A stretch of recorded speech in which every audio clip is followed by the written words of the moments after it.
Ayan, papunta tayo doon sa Borovalada.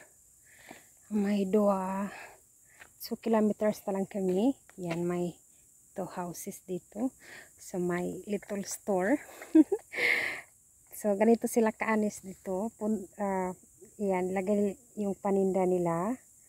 Ayan, so, dito may mga zelenina, means vegetable, basalka, ayan, mga herbs. Tapos, dito lagay yung, yan, yung nagbili nito.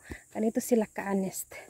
See, dito is, honesty is the best policy. Dito sa Czech, ayan.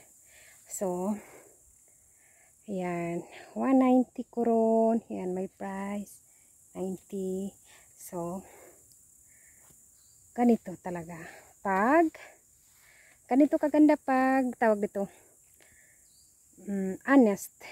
Kahit walang tindira, dyan mo lang ilagay yung sales.